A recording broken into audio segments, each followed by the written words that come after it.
Hi guys, this is Yusra from Future Connect Education and Migration Services, and today I'm joined by Avani. We had a recent invitation round and we were dealing with a lot of invites and all of that happened last week.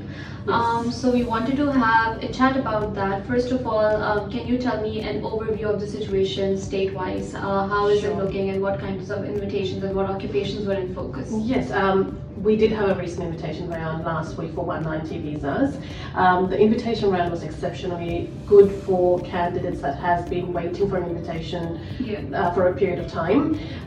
We saw invitations for registered nurses at 80 points for 190 New South Wales, and with that work experience as well. Another good example would be an external auditor. We've received an invitation at about 75 points and with no employment experience.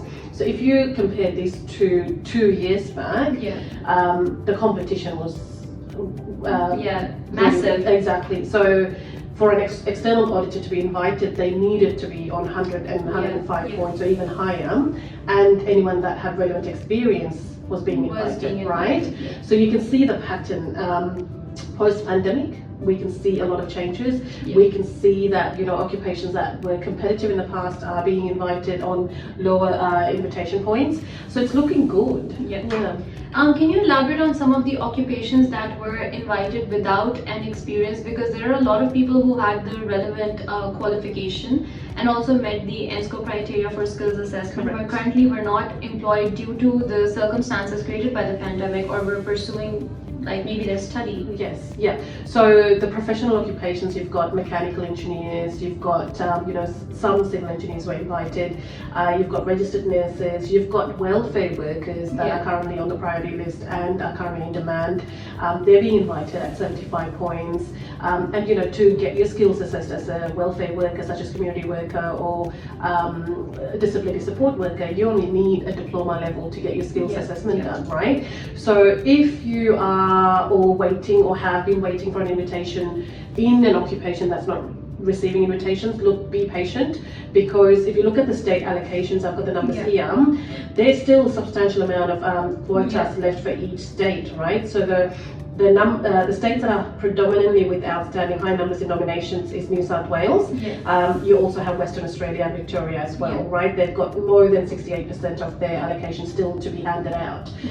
So if you're in one of those states, I would say focus on maybe increasing your points. If not, just be patient and try to find work if you're not already working in your relevant occupation. But look, it's looking good.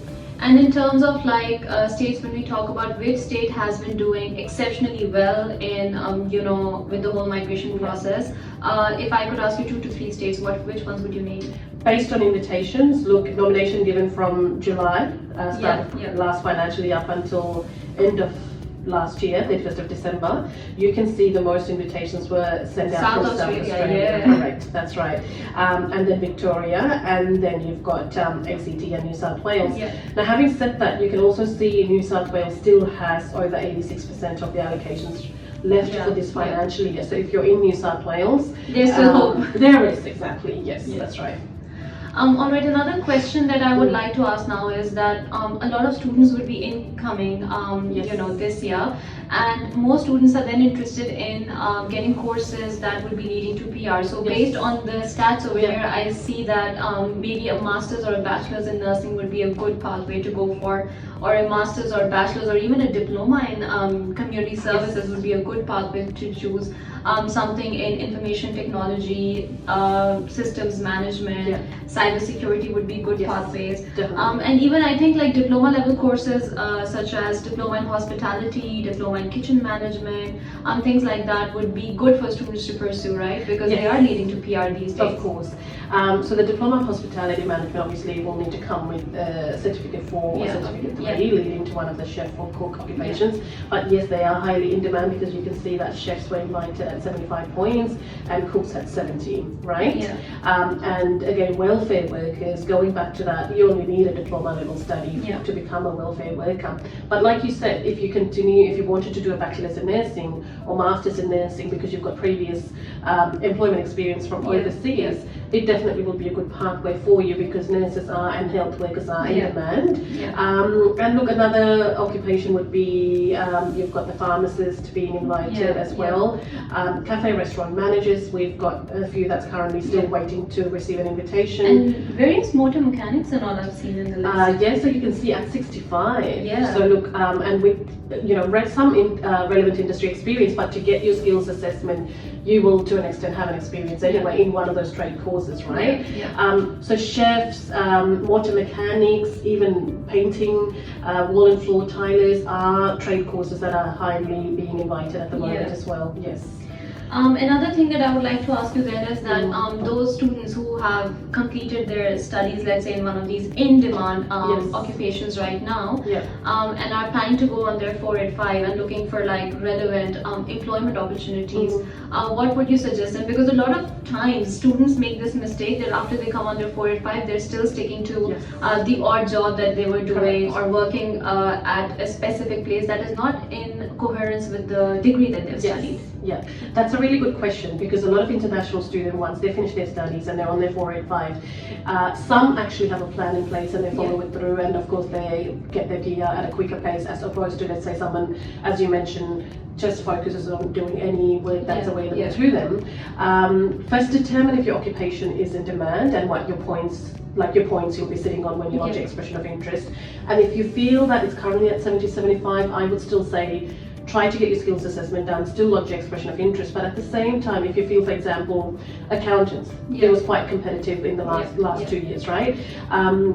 You can, as an accounting student, potentially look at getting your skills assessed in other ANSCO code as well. So external auditors, internal auditors, and there are other accounting ANSCO codes that you may potentially still qualify to get your skills assessment done. You might even receive invitations for those occupations. So you need to sit down and see what your options are with your gained qualification. Alternatively, you can potentially look at maybe doing a short course that's highly in demand. So for example, Diploma of Nursing could be an option, Diploma in Community Services could be an option whilst you're on your 485, even Certificate 4 in commercial degree, and start your JRB program while you're on your 485.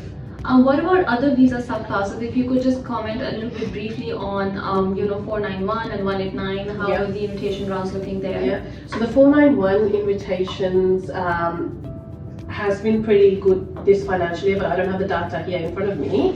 I don't think I do. But look, the focus would be on the regional state-sponsored visa, which is the 491, right? Because the whole purpose of that visa is to address the skills shortage in regional areas, right? So anyone that currently feels like, look, they're struggling to find work in one of the metropolitan areas, but they have a job opportunity, well, it's probably best to consider that. And I've seen like chefs do very well in that category, and even welfare workers do very well in that category. That's exactly right. So hopefully you guys got some insights on what is happening in terms of migration and invitations generally in Australia, and also a little bit state specific and visa specific. If you would like to get a pre-assessment done through Vani, do connect with us. All our email addresses and the way to contact us are going to be mentioned below. Thank you very much. Thank you.